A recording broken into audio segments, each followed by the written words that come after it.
Hey Defenders, welcome back to the channel. We have a big amount of updates that are happening pertaining right here in Minnesota. And what are we looking at? We are currently looking at absolute proof now that we are getting paid protesters flown in and driven and bussed into the state of Minnesota. But don't take my word for it. This stuff is posting up all over X right now.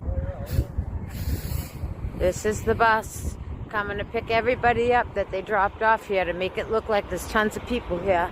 When in actuality, they're busting them in from other cities. See? Look, watch this. See? All these people are not from Massachusetts.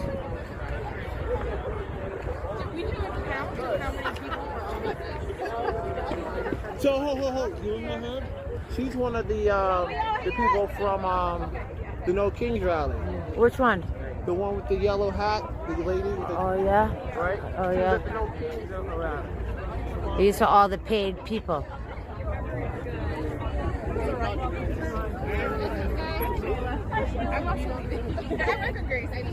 These are all the paid people here that get paid to work here.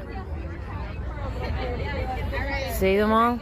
These are all the paid people. Soros. All of them, see? Get their faces. Of course, all of this coming on the heels of the mass protests after the shooting of Renee Good and Alex Preddy. Now, the Alex Preddy stuff seems to continue to get just a little bit deeper as we start finding and peeling back more and more of the layers on who he actually was. In fact, his parents, it turns out, warned him about going to the entire event just in general as it is. Said like, hey, we didn't want him to go. In fact, they were worried he was falling in with a bad group of people also. So more and more stuff of that's beginning to come out. But back to the protesters, we already kind of figured that they're getting busted and flown in. We've already seen the money trails happening and organized training groups taking place at churches here in Minnesota. And we've already shown that in earlier videos, certainly. But now we're getting more physical proof as people are confronting them, not just here in Minnesota, but in other states also. Like this last video we just posted up, that's out of Massachusetts. And furthermore, we're now getting people that flew in to help with these protests. Well, it turns out that DHS and TSA are revoking their global entry privileges and their TSA pre-check privileges and making it more difficult for them to fly and pulling back from those programs if these individuals were in any way, shape, or form caught up in these organized mass protests. And because really, they say protests and everything, but like we've covered, we're looking at violations of federal law, specifically U.S. Title Code 18111, which refers to impeding and obstructing law enforcement officers in the performance of official legal duties. ICE falls under this. And so now you're seeing that DHS and TSA are pulling back from that and saying like, hey, you're going to be participants in this. You're going to aid and abet and help these people organize these protests, disrupt operations, and essentially they're, not enforce, or excuse me, trying to de-arrest and impede the enforcement of legal processes and laws on the books. Guess what? You're going to have a harder time flying because your global entry status and your TSA pre-check are now revoked. So this is a shocking story. An ICE protester says that her global entry and TSA pre-check privileges were revoked 3 days after an incident in which an ICE agent scanned her face while she was observing them on the streets. Ars Technica is reporting that 56-year-old Minnesota resident Nicole Cleland was volunteering with a group that tracks potential ICE and Border Patrol vehicles in the neighborhood when she observed a white Dodge Ram being driven by federal agents. She said she followed the car for a short time from a safe distance when two other vehicles being driven by federal agents stopped in front of the Dodge Ram and blocked her path. An agent then exited the vehicle and told her that they had performed facial recognition on her and said that she was impeding their work, warning that if she did it again, she would be arrested. She drove away, and then 3 days later, she received an email notification that her global entry and TSA pre-check privileges for airport security had been revoked, with a message telling her that she may have been found in violation of customs and immigration regulations.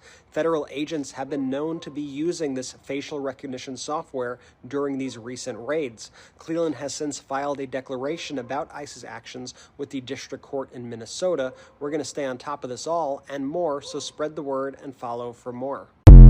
And really, when it comes to trying to essentially crack down and break up these processes that are happening, we just covered also another video where we actually have direct implication of Peggy Flanagan, the lieutenant governor in Minnesota, including the Walz administration, that are actively helping through Signalgate, that is the use of the Signal app, organizing these protests and utilizing terrorist cell style networks. Again, we kind of covered this, talking about it, and in one of our previous videos, terrorist style networks that we saw in use in Iraq and Afghanistan and Africa during GWAT. And now you're watching it on the ground here with leftists essentially creating their own color revolution that's happening. Basically the Bolsheviks 2.0, if you will. Now, this couldn't be, all this information is certainly a timely, and it's definitely helping things as far as progressing, stopping this stuff from happening. But it goes a step further, as Kristi Noem and Tom Homan have just come out and stated that, hey, body cams are now going to be issued to all of ICE across the country. And if there's one thing that the mainstream media has now learned to hate, it's that the body cam system, which was originally kind of brought in to help try to keep cops honest, and it turns out it was the opposite effect. It kept other people honest, including the media honest. Because 9 times out of 10, officers were actually doing the right things and performing the right duties and doing so with legal authority. And body cam footage just, since its implementation decades ago, has been continued to only help law enforcement. Now, certainly body cams have caught bad cops being bad cops. There are shitty police officers out there. There's shitty police officers there's shitty people in any career field you go into, right? We all know the a-hole that sits in the cubicle next to you, right? Those people absolutely do exist, and guess what? They are going to be in law enforcement also. Be that as it may, the body cam systems axiom coming into process and help law enforcement officers for ICE, for CBP, federal law enforcement officers in general. This is going to be a big boon, as that's going to help, 1, keep everybody honest in general, but 2, get that footage essentially and show angles of what officers are actually viewing, and you can start to kind of get a viewpoint, particularly when it comes to self-defense scenario, because what seems just horrible and awful, like you saw with Renee Good, from certain angles, when it came to the front-on footage, it was a completely different story. And those are the angles that media never really wants you to end up seeing. And then the stuff gets leaked onto X and the internet, and everybody knows about it. Now, Walz's administration, though he is still in power, is continuing to be dealt blows, absolutely, that are kind of tearing things down. Attorney General Keith Ellison under Walz has then put forward a lawsuit earlier last year in 2025, and that lawsuit was essentially under the 10th Amendment, trying to stop Operation Metro Surge from coming into the Twin Cities.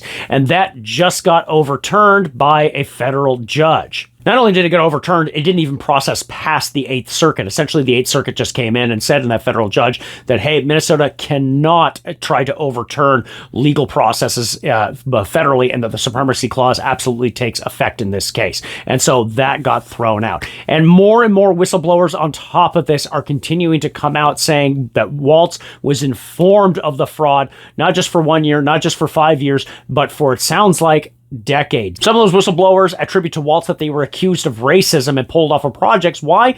Well, because that they were criticizing that money was going to diverse communities instead of the Walz administration actively looking at the fraud that was currently going on. Because it started to trickle at first with only about $3 million, then popping off in about 2020 in housing programs for welfare in the state of Minnesota, ballooning up to upwards to $104 million by 2025 yearly, and just continuing to increase. So lots and lots happening in the ground here in Minnesota, and it just seems to be getting worse and worse for the Walz administration. So probably not too soon, perfect timing for him to essentially pull out of the race and not be involved anymore in politics. But now we do have to contend with Amy Klobuchar, that's going to be running as well, which is probably an even worse choice than Walz himself also. So be that as it may, thanks for sticking around. Remember, stay prepared, not scared. God bless and good night, everybody.